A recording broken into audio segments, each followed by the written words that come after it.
eh, dunia barat ya ini mengenakan pakaian kalau di atas perut atau di atas pusat itu biasa saja ya, karena memang di sana budayanya tidak menuntut orang harus berpakaian sopan. Tetapi pada budaya Indonesia ini atau pada kehidupan sosial yang ada di Indonesia ini, hal ini tidak bisa dilakukan ya, karena ini akan mempengaruhi pandangan orang-orang terhadap diri kita. Nah, selanjutnya adalah latar belakang ilmu pengetahuan dan teknologi. Nah, ini kita lihat uh, berkaitan dengan masalah berkembangnya teknologi ya, seperti penggunaan komputer pada dunia pendidikan ya. Kita tahu ya bahwa pada masa pandemi COVID-19 ini, mau tidak mau setiap siswa ini dituntut untuk bisa mengoperasikan komputer ya. Ya, jadi media digital uh, ini jadi sangat penting ya. Jadi ini juga akan berdampak akan menimbulkan masalah pada dunia pendidikan ya, di mana jika siswanya tidak bisa memanfaatkan dengan baik teknologi yang ada. Dan yang keempat adalah latar belakang pedagogis. Nah, untuk latar belakang pedagogis ini masalah yang berkaitan dengan perkembangan pendidikan dan masalah yang berkaitan dengan peranan guru ya. Jadi kita lihat ya perkembangan pendidikan di masa pandemi COVID ini ya, seperti yang kita tahu mengalami sedikit kemunduran ya, karena dengan adanya pandemi COVID ini proses pembelajaran ini hanya berlangsung dari rumah, dan ini sangat mempengaruhi perkembangan pendidikan pada saat ini. Nah, misalnya dengan diterapkan metode daring pada anak usia sekolah dasar kelas 1 atau kelas 2 ini, dampaknya sangat tidak baik ya, karena anak kelas 1 ini adalah anak-anak yang masih belum mampu untuk membaca ya, sehingga perkembangan pendidikan dewasa ini, jika orang tua tidak mengambil peran yang penting, maka anaknya ini akan mengalami kemunduran dalam perkembangan pendidikan. Dan yang seterusnya adalah peranan guru ya. Begitu juga dengan guru ya. Dalam dunia pendidikan ini, mau tidak mau guru juga dituntut untuk bisa memanfaatkan teknologi dengan baik ya. Karena jika guru tidak bisa memanfaatkan teknologi dan baik, maka ini akan sangat mempengaruhi peran guru dalam proses pembelajaran. Selanjutnya berkaitan dengan pengertian bimbingan dan konseling ya. Kita lihat ya, ada beberapa prinsip dari bimbingan ya. Yang pertama adalah proses yang kontinu, sistematis, berencana, dan terarah kepada suatu tujuan. Yang kedua, proses membantu individu ya. Yang ketiga, bimbingan ini untuk semua ya, guidance for all ya. Jadi yang keempat, individu mampu mengembangkan dirinya secara optimal sesuai dengan potensi yang ada pada dirinya. Jadi di sini peran pembimbing ini hanya mengembangkan membantu individu untuk mengembangkan dirinya secara optimal sesuai dengan potensi yang dimilikinya. Yang kelima adalah sasaran dan fokus bimbingan ini adalah tercapainya kemandirian individu. Dan yang keenam, berbagai pendekatan teknik dan pendekatan baik secara individual maupun kelompok digunakan dalam proses bimbingan. Dan yang ketujuh adalah penggunaan berbagai jenis media dalam aktivitas bimbingan dilaksanakan dalam suasana asuhan yang formatif.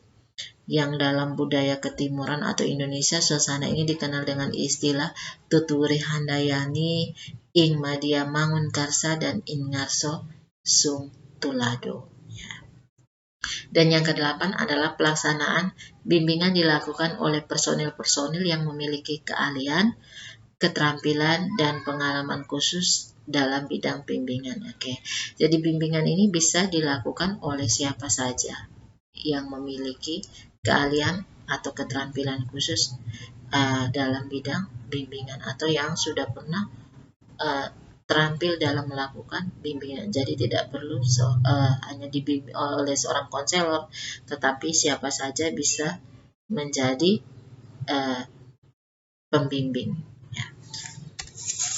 Nah, kesimpulan, bimbingan ini merupakan suatu proses pemberian bantuan yang terus-menerus dari seorang pembimbing yang berkompeten bagi individu yang membutuhkannya dalam rangka mengembangkan seluruh potensi yang dimilikinya secara optimal dengan memanfaatkan berbagai media dan teknik bimbingan dalam suasana yang bernuansa normatif agar individu mencapai kemandiriannya dan bermanfaat bagi diri sendiri dan lingkungannya dan mencapai kebahagiaan dunia akhirat. Ya. Jadi dalam bimbingan ini juga harus melihat dengan norma-norma yang berlaku.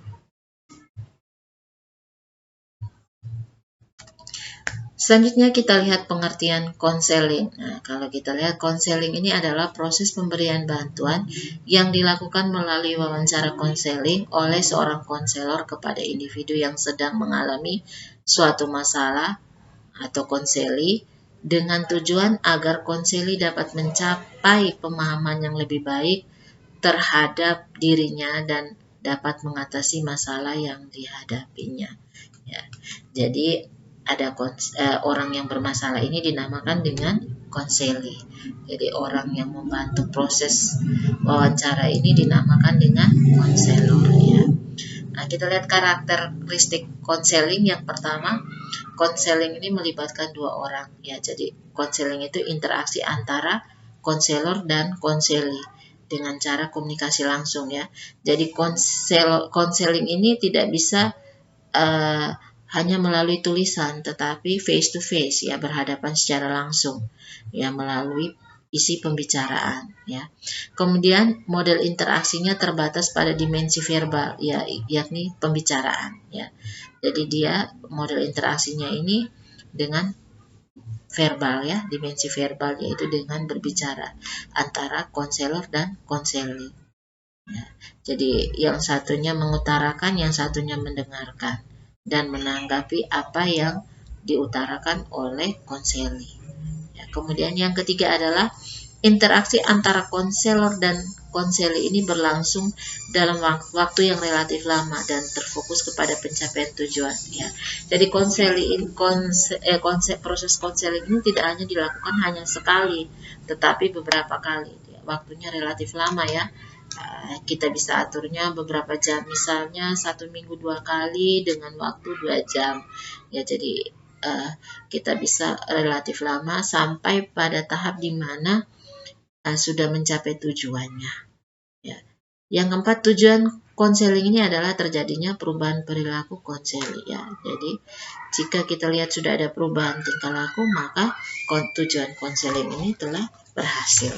Dan yang kelima adalah proses yang dinamis bertujuan membantu konseli mengembangkan dirinya, kemampuannya dan keterampilannya demi terentaskannya masalah-masalah konseli ya. Jadi kita lihat ya, proses ini sifatnya dinamis ya, untuk membantu konseli ini mengembangkan dirinya, mengembangkan kemampuan atau keterampilan yang dimilikinya sehingga permasalahan yang dihadapinya ini bisa segera teratasi. Dan yang keenam adalah konseli didasari atas penerimaan konselor secara wajar tentang diri konseli, yaitu atas dasar penghargaan dan harkat serta martabat konseli. Ya, jadi dalam proses konseling ini konselor ini harus menghargai harkat dan martabat konseli ini. Jadi harus mampu menerima kelebihan dan kekurangan dari konseli.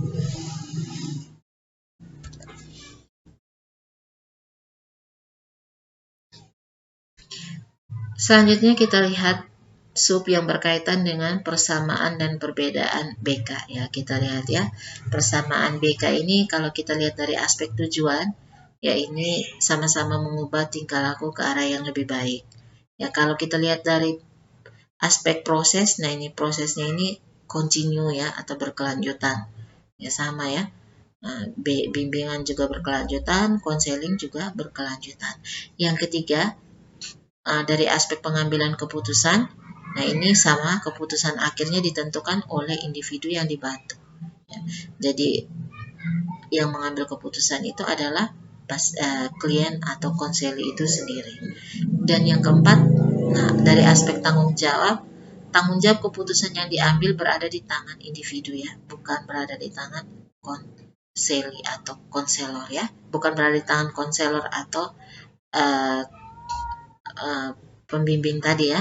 Jadi dia hanya berada di tanggung jawabnya ini tanggung jawab untuk mengambil keputusan ini diserahkan secara langsung kepada individu. Kita lihat untuk perbedaan BK, bimbingan dan konseling ini ada beberapa perbedaannya. Kalau kita lihat, bimbingan ini dia lebih menekankan pada pemberian bantuan secara berkelompok ya. Kalau bimbingan ini lebih kepada kelompok. Kalau konseling ini lebih kepada individu. Dan yang kedua, bimbingan ini lebih bersifat preventif atau mencegah timbulnya masalah ya. Jadi kalau bimbingan ini masih sifatnya ini masih mencegah, tetapi kalau konseli ini bersifat kuratif atau menyembuhkan ya. Jadi sudah pada tahap yang lebih, yaitu pada tahap penyembuhan. Berarti masalahnya ini sudah tidak bisa sudah harus diatasi atau disembuhkan. Ya tidak bisa lagi dicegah tetapi harus diobati. Dan yang ketiga, nah perbedaannya kalau bimbingan ini metode yang kita gunakan bersifat informasi, sementara kalau konseling ini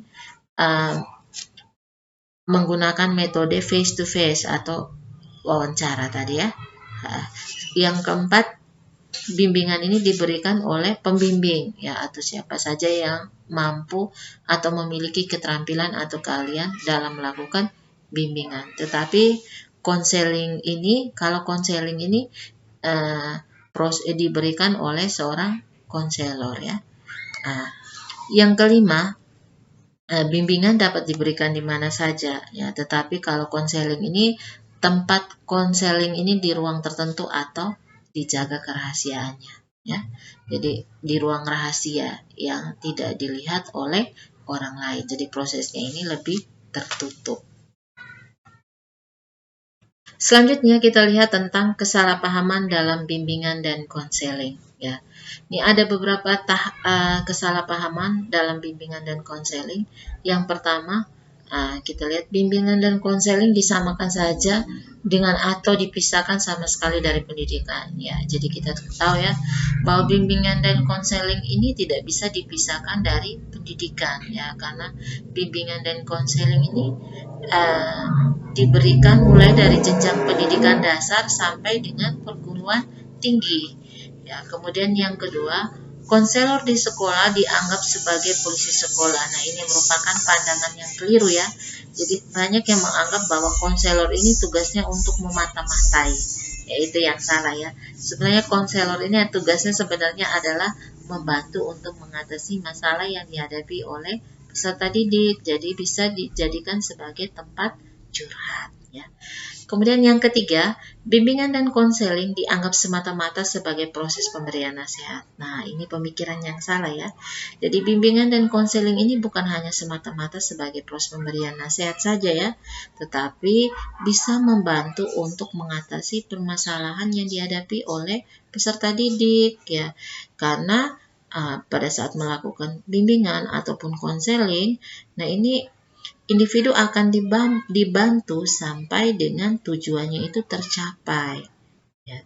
Kemudian yang keempat, bimbingan dan konseling dibatasi pada hanya menangani masalah yang bersifat insidental. Nah, ini merupakan pandangan yang keliru. Jadi, bimbingan dan konseling ini bukan hanya masalah yang sudah sifatnya insidental. Misalnya, siswa sudah membuat kekacauan, maka diatasinya dengan menyerahkannya ke guru konseling. Nah, ini yang salah. Ya, jadi sebenarnya bukan hanya pada masalah-masalah yang sifatnya insidental, tetapi bimbingan ini sudah dilakukan sebelumnya untuk menghindari masalah-masalah yang insidental ini. Yang kelima, bimbingan dan konseling dibatasi hanya untuk klien-klien tertentu saja. Ya, tidak ya. Jadi bimbingan dan konseling ini kalau di sekolah dilakukan kepada semua peserta didik yang baik itu yang mengalami permasalahan maupun yang tidak mengalami permasalahan ya.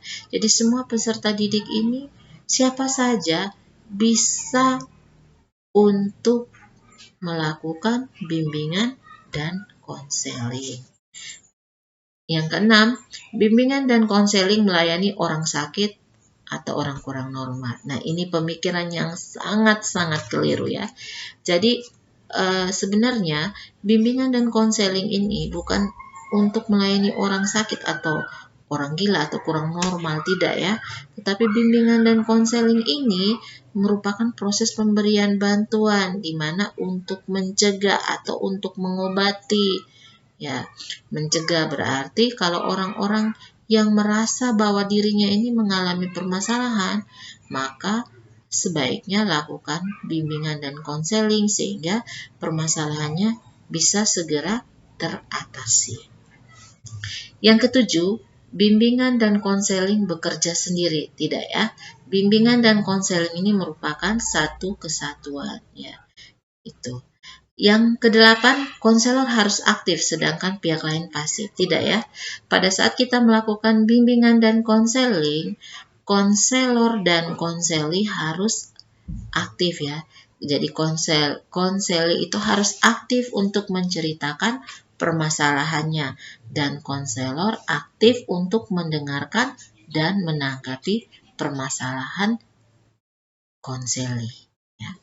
Dan yang kesembilan, menganggap pekerjaan bimbingan dan konseling dapat dilakukan oleh siapa saja. Tidak ya, pekerjaan bimbingan dan konseling ini tidak bisa dilakukan oleh semua orang ya. Hanya orang-orang tertentu yang memiliki keahlian atau keterampilan yang bisa melakukan bimbingan dan konseling dengan baik ya. Kalau semua orang bisa melakukan pekerjaan bimbingan dan konseling, maka tidak perlu ada guru bimbingan dan konseling. Ya. Itu saja yang Ibu sampaikan pada pertemuan ini. Jika adik-adik belum mengerti, bisa melontarkan pertanyaan di dalam WA grup. Sekian dan terima kasih atas perhatiannya.